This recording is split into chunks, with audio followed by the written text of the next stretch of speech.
But this is a civil war within a religion which was not our war, and it has become our war. It has become our war, and Elif, you are right and wrong.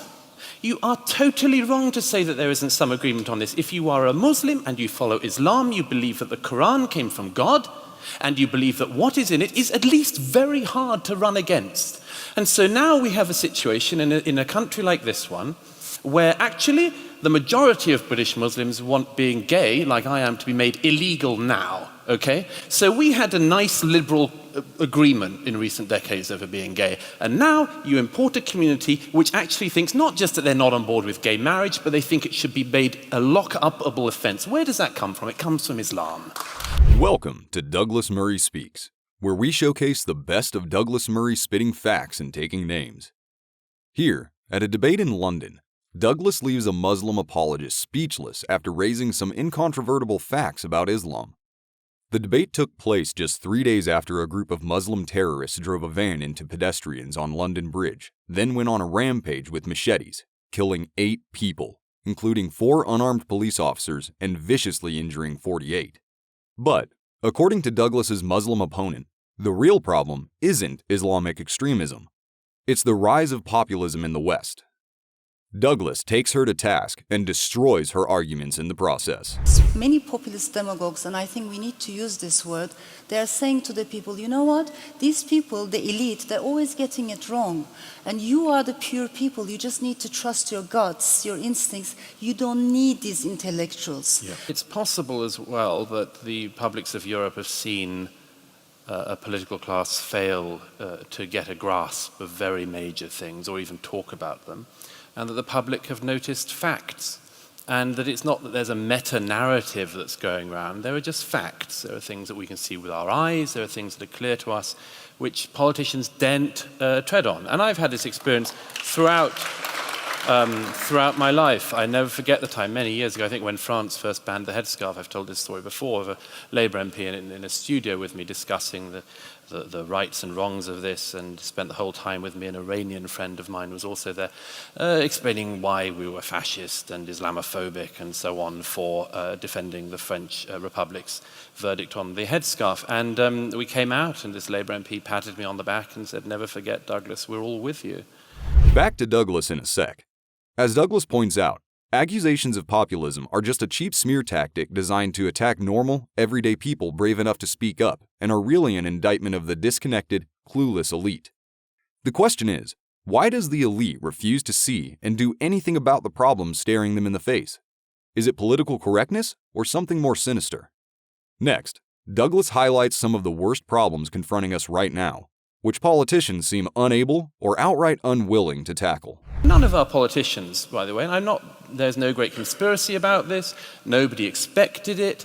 If you'd have said to a politician in the 1990s, in the early years of the 2000s, Europe is going to be racked by blasphemy debates, they'd say, what are you talking about?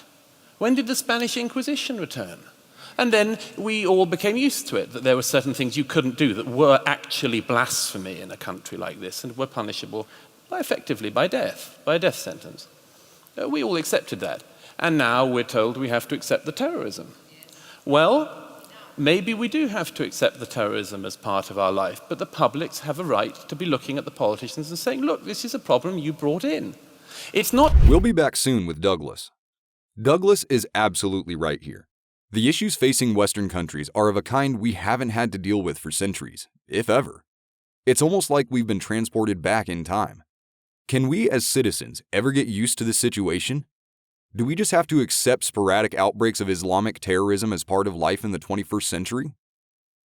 In our next clip, Douglas lambasts the politicians who created this problem and seem wholly unconcerned about the consequences. And as for the, as it were, would it matter if 1 in 1 million became a suicide bomber? Again, it's a cost-benefit analysis, isn't it?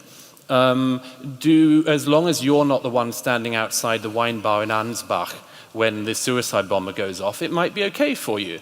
It might be it might be okay, and it seems to be for most people in our political parties in Britain, it might be okay for you to not worry about this identity question, not worry about the numbers, but you've just got to hope your kids don't like Ariana Grande and go on the wrong night. But I think the cost-benefit analysis of this has to be weighed up, and if you do think that, then say it. Say, we'll take a suicide bombing every now and then. We'll take the stabbings every now and then. Sure. Back to Douglas in a sec. The elite, living in their sheltered, pampered bubbles, are rarely affected by the changes they've wrought and see terrorist attacks as just more news events they can use for political posturing. Douglas here brings up the Manchester Arena bombing, in which Muslim suicide bomber Salman Abedi blew himself up at an Ariana Grande concert, killing 22 people and injuring over 1,000. If a politician's child, rather than yours or mine, had been on the list of the dead, would they perhaps take the problem more seriously? Next, Douglas catches his Muslim opponent engaging in the all-too-common tactic of diverting the discussion away from the real problems to trivial, headline-grabbing details. We should definitely monitor what people are saying in the mosques, but for God's sake, chasing women who are just wearing their burkinis on the beach, that is not the way forward. And it's even more dangerous. Well, sorry, Elif, but the burkini ban is a massive diversion. A massive diversion. It was a big mistake for the French state when that happened, I agree, but this is not the biggest issue. The biggest issue is that just up the road, again, a few days ago, 3 men with machetes went through a London street hacking at people saying this is for Allah. Okay? That's our problem.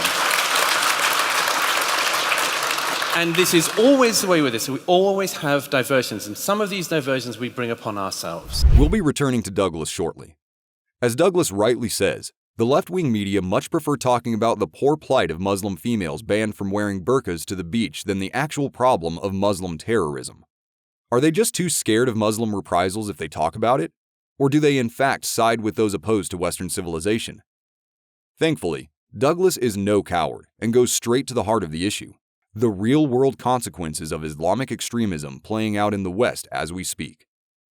In our next clip, Douglas pulls the veil back to look at what's driving our government's capitulation to these forces of evil. Look, all of this stuff is part of what the point of my book is to try to look at the deeper things underneath this. Our continent is racked by guilt, it's racked by tiredness, existential exhaustion, a whole range of things that mean we are very vulnerable to anyone who comes along and says it's our fault.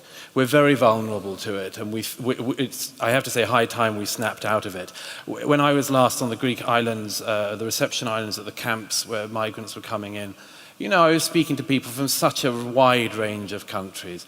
Bangladesh, for instance. What's this country done to Bangladesh recently that should be a reason for us to be continuing to take in people from that country?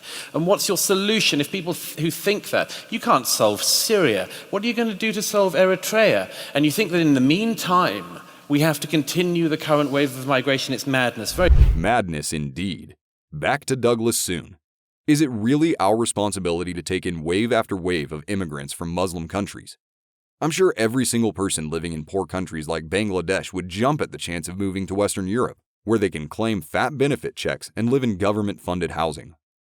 But Western Europe is a relatively small place and simply can't take in every poor person from around the planet, especially those whose religion and way of life go against everything the West stands for. Finally, Douglas offers us the only solution possible at this moment, and a horrifying example of the consequences that await us if we don't act. Are you suggesting these 2 or 3 million British citizens somehow have to now leave the country? No, of course not. Of course. So what are you suggesting? The first thing is you admit this issue and you slow down or stop the flow. The obvious thing, if you've got a problem, admit to it and slow the flow. Okay? The second thing is, obviously, you try to work on the people you have here. Obviously. You can't... What does work on mean? Well, you hope that over many, many generations things will change. Of course, the problem we all have is a situation like the case of Salman Abedi. This country gave his parents asylum. They fled from Libya. We gave his parents asylum. Now we're working out what his parents actually believed. But actually, then 2 weeks ago, their son goes into a Manchester arena and blows up 22 people, one for every year of life this country gave him. Douglas is spot on. If politicians had the foresight or the will, They could turn things around through simple, actionable policies. Stop Western Europe turning into a breeding ground for Islamic terrorism and let us reclaim the traditional values that made the West great. Otherwise, our future and our children's future hang fatefully in the balance. If you enjoyed this look into the mind of Douglas Murray, please hit the like button. Give us your thoughts on the issues discussed in this video in the comments. And for more Murray content coming soon, don't forget to subscribe.